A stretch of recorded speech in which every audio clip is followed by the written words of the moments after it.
Okay. When we get to oscillator 2, which we will do now, first of all, it's great to have two oscillators to beat against each other and create new timbres. When you have two oscillators that have the broad timbral range that these two oscillators do, you have even more infinity. Infinity times 2. Okay.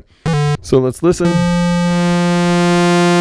Okay, I'm going to turn down oscillator 1 right now so we can focus on some things about VCO2. It does not have the same octave range as VCO1 because it has its own octave functionality. So we can take these high notes and get higher. And then, of course, if we implement the overall global octave in tandem with this octave, we can get up into sounds I can barely hear. So oscillator 2 is a full range sort of oscillator.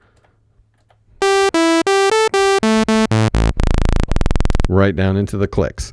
So by manipulating the octave of oscillator 2 in combination with the global octave that also controls oscillator 1, we can get a full range out of oscillator 2.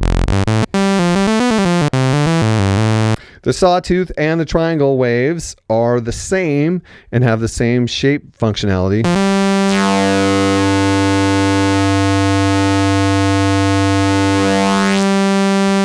As oscillator 1.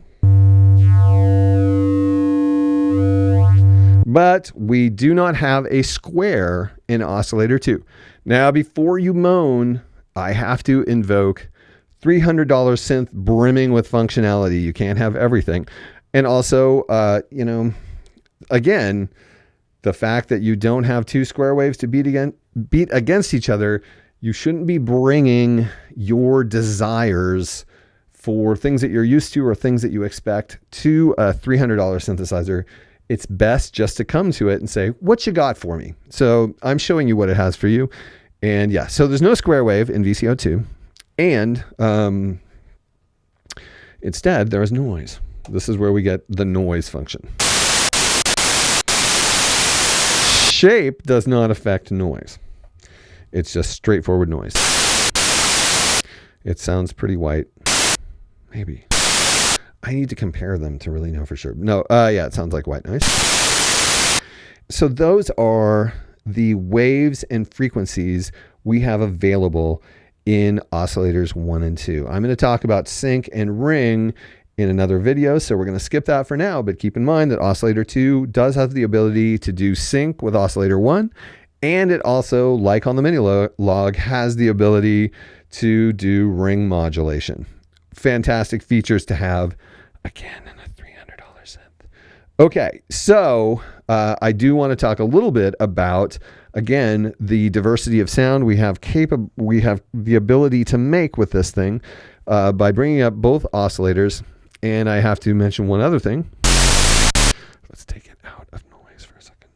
Okay, so we can have, for example, here, two oscillators, both with sawtooth waves. We can adjust what octave they are by playing with the various octave things. Right there, they're at the same octave, which is cool because we also have a pitch control in VCO2, which is really great because you can do detune.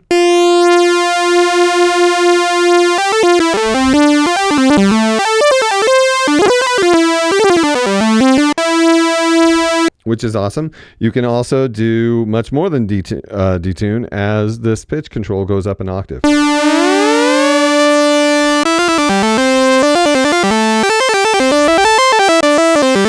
Although I am an analog guy, I do appreciate the fact that they found a way to make sure that that octave is always an octave, because there's nothing more sad than a vintage analog synthesizer where you think you have an octave of pitch control and you have just slightly less than an octave. It's kind of sad. But here you have a full-on octave and you have all the intervals in between. You have an octave actually in each direction. 2 octaves spread. So by turning that pitch down an octave, you know what can happen when we get down with both octave settings all the way down. Oscillator 2 is total clicks. which is cool. So you have a very, very wide range with Oscillator 2, because again, we could also put this up in the high range, right out of my range of hearing. But maybe some of you younger people can hear that. Anyway, so the pitch knob is very, very useful. We can also do intervals.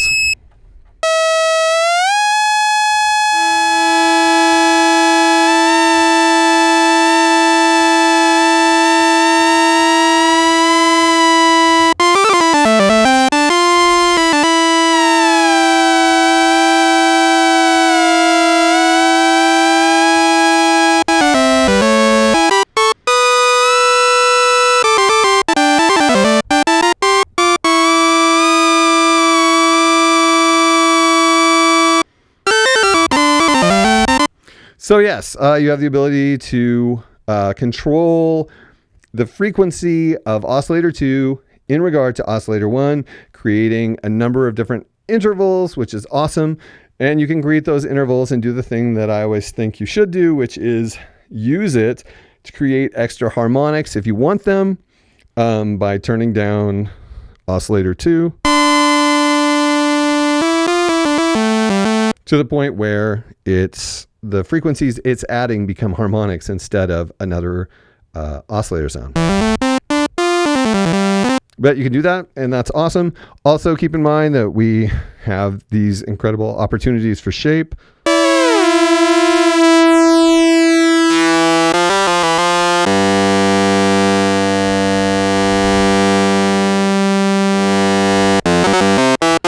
To create complex waveforms.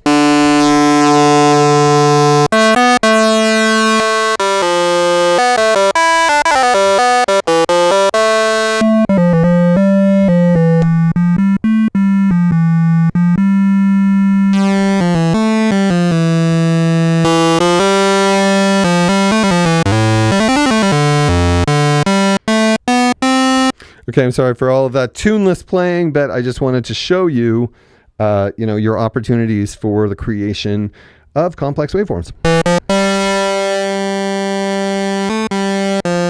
I hope you're watching the window to see how different they are.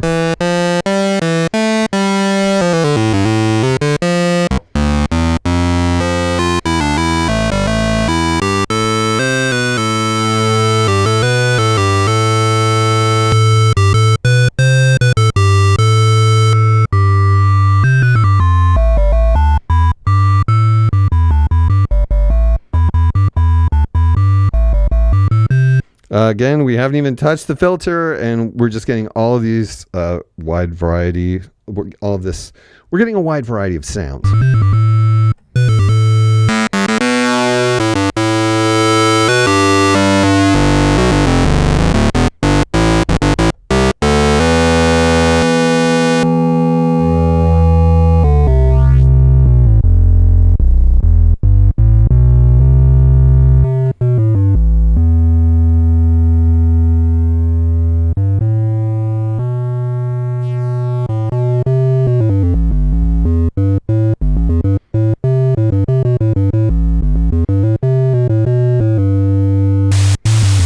Don't forget, you can throw noise into the mix. It's a terrible pun. You can add some raspiness by backing off the noise and just using it slightly atop Oscillator 1.